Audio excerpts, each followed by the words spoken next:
Will the next pope be like Pope Francis? No one really knows, but anything is possible. Remember that unforgettable moment back in 2013 when the name Francesco was announced, and a gentle, smiling cardinal from Argentina, Jorge Mario Bergoglio, stepped out onto the balcony? He bowed before the crowd and simply asked for their prayers. In that moment, the Catholic Church felt different. It felt closer, more human. That man became Pope Francis, and over the years he has left a deep mark on the Church, one that few saw coming. Now, with his time as Pope winding down, everyone is asking, will the next leader follow in Francis's footsteps or take the Church in a whole new direction? Experts in Vatican affairs say it's unlikely we'll see a carbon copy of Francis, but we shouldn't rule it out completely. How Francis changed the Church Pope. Francis didn't just change the style of the papacy, he changed its spirit. He moved away from the traditional image of power and focused instead on humility, compassion, and connection. He reached out to people on the margins, appointed cardinals from far-off places that had long been overlooked, and opened up difficult conversations on topics like migration, climate change, and LGBTQ+ inclusion. Most of all, he made the Church feel more open, more caring, and more real. But change didn't come without pushback. His reforms stirred deep divisions between progressives and conservatives, bishops and everyday Catholics, even between Rome and other parts of the world. These tensions will shape the next papal election in 2025, as Church leaders decide whether to continue Francis's path or take a sharp turn in a new direction. What kind of pope comes next? Experts have their say. Don't expect a copy of Pope Francis to step into the role. According to trusted Vatican insiders, it's unlikely that the next pope will be just like him, a bold reformer ready to shake things up. But it's not completely off the table either. So why the uncertainty? Even though many of the voting cardinals were chosen by Francis himself, they might now be looking for someone different. Someone who brings calm rather than change. Someone who builds on what's already there rather than turning everything upside down. A lot of people inside the Church feel exhausted, worn out by years of debate, division, and controversy. As one expert put it, the Church doesn't want another whirlwind. They want a bridge builder, someone who can cool things down without putting out the fire. Most likely, a move toward the middle. In simple terms, a full repeat of Francis is unlikely, but someone inspired by his vision, just a bit more cautious, could still be chosen. Francis reshaped the group of cardinals who will vote for the next pope, and many of them share his priorities, even if they prefer a softer approach. So we might see a leader who values reform but leads with less drama, offering steady progress instead of big leaps, healing a divided Church. Right now, the Church is deeply divided on issues like same-sex blessings, how to handle communion, and more. These disagreements run deep, and while Pope Francis brought heart and humanity to the role, uniting everyone wasn't his strongest suit. That job now falls to the next pope. As one Vatican analyst put it, the Church doesn't need a fighter, it needs a healer.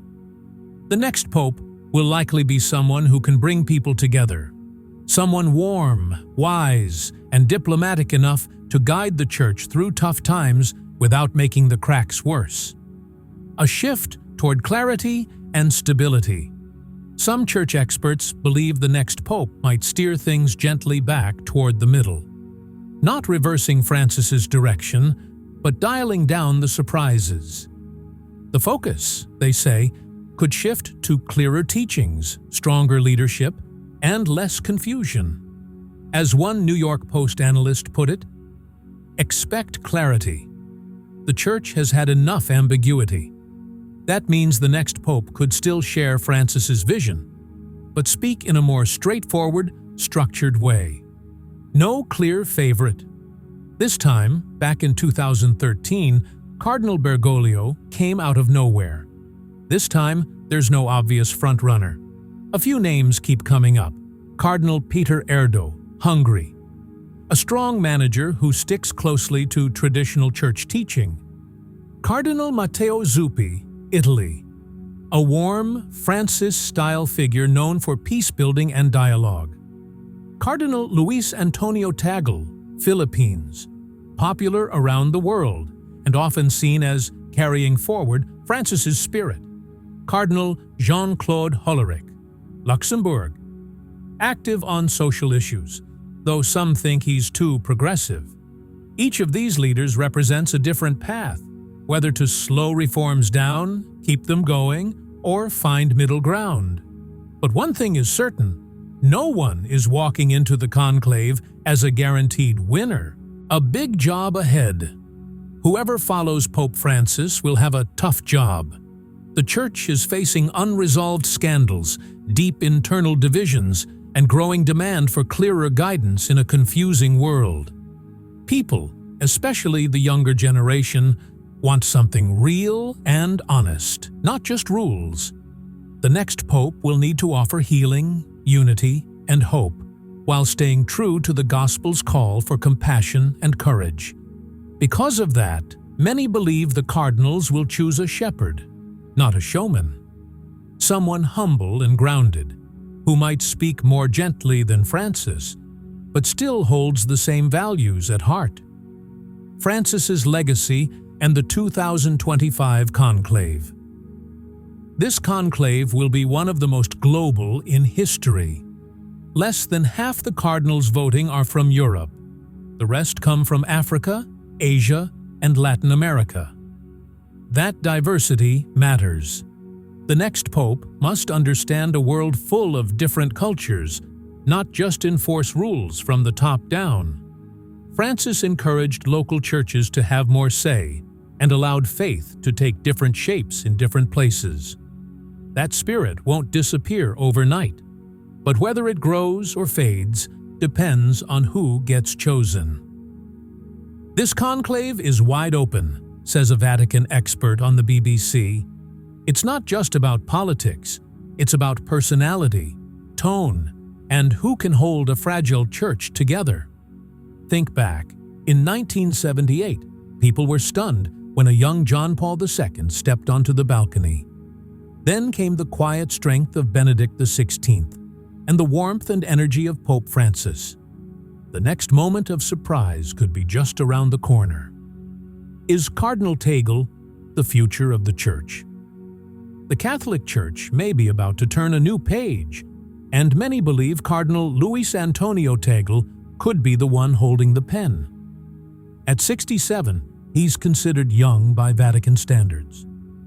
That sparks a big question. Is the Church and the world ready for a younger, possibly longer-serving pope who could shape the future in bold new ways? But this isn't just about age or titles. It's about emotion. The Church is already grieving the coming end of Pope Francis's era, a pope who touched hearts across the globe. He kissed the feet of refugees, spoke up for the forgotten, and made millions feel truly seen. He wasn't just a pope, he was their pope. Now, as that chapter closes, the question hangs in the air. Who can carry that spirit forward? For many, the answer is Tagle. Known for his gentle manner, his emotional sermons, and his Francis-like compassion, Tagle feels like the natural continuation of that mission, but with fresh energy and a longer runway. Still, his relatively young age makes things complicated. Youth versus experience, a delicate balance. Let's be honest, electing a pope isn't like voting in a political race. It's a spiritual decision, shaped by tradition, prayer, and a deep sense of timing. Tagle's age, 67, makes him one of the youngest serious contenders. That appeals to some cardinals who want stability and a longer reign, but there's also caution. Some remember the long pontificate of John Paul II, which became difficult when his health declined. Those cardinals might quietly prefer someone older, someone who won't be pope for decades, allowing for more regular transitions. That's the tension. To some, Tagle's youth is a gift. To others, it's a risk. His age could give the Church time to grow and adapt, but it also means betting on a long future that no one can fully predict. Inside the Vatican, tension and hope. Vatican insiders say this conclave may be one of the most divided in recent history. The range of views among the cardinals is wide, and reaching a two-thirds vote won't be easy. Some experts think the decision could come quickly. Others believe it may be delayed by deadlock. Behind the closed doors of the Sistine Chapel, it's a mix of prayerful silence, whispered alliances, and passionate debate. One insider described the mood as fraternal, but tense. Another called it a test of whether the Church can survive its own globalization. And really, this moment speaks to all of us. If you've ever struggled with holding on to tradition while embracing change, this conclave reflects your story. If you believe leadership can either heal or divide, you'll find meaning in what unfolds here. And if you still carry hope for a better, kinder world, even when institutions feel broken, then the next pope could become a powerful symbol of that hope, or a painful reminder of what's still out of reach. Because this is more than just a religious decision. It's a choice about vision, courage, and charting a path when the future feels uncertain. What the 2013 conclave can teach us about Tagle's chances in 2025. Think back to 2013. All eyes were on two big names, Cardinal Angelo Scola from Italy and Cardinal Peter Turkson from Ghana. They were the media favorites, the top bets, the ones everyone thought would walk out onto that balcony as the next pope. But then, something unexpected happened. Out of the background came Cardinal Jorge Mario Bergoglio from Argentina, humble, quiet, barely mentioned in the predictions. And just like that, the world met Pope Francis. That moment wasn't just surprising, it changed everything.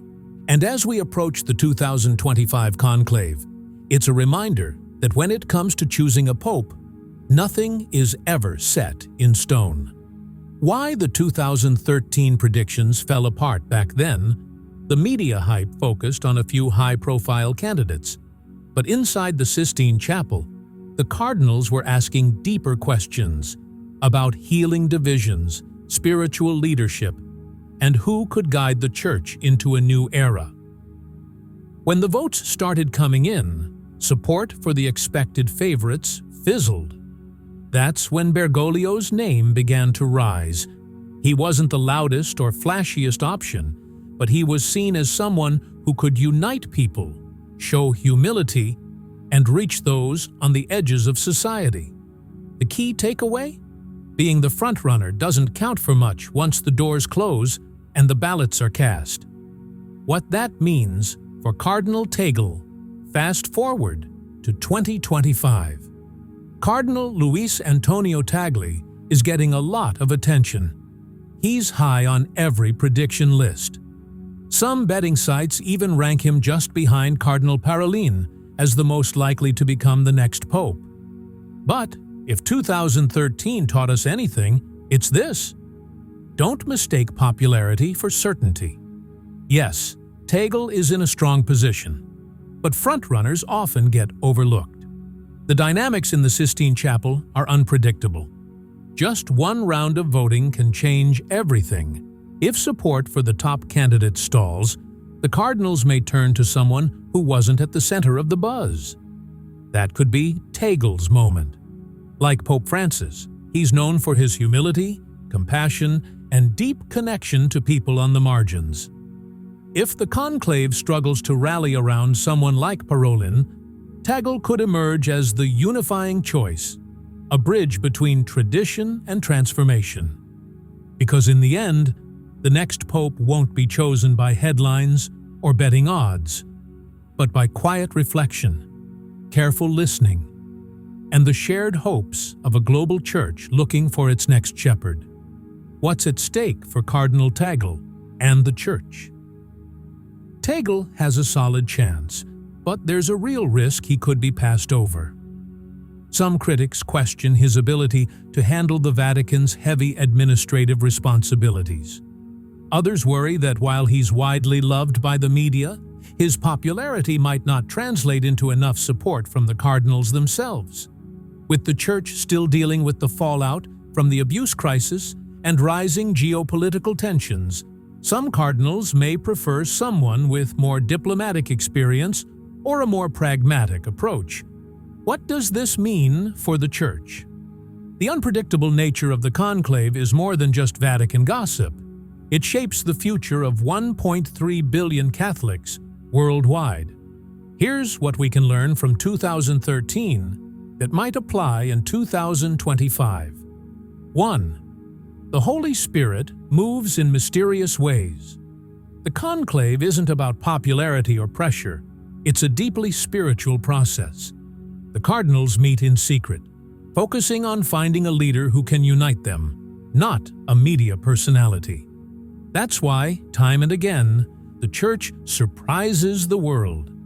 Think back to 1978, when no one expected a pope from Poland, or to 2013 when Pope Francis was chosen.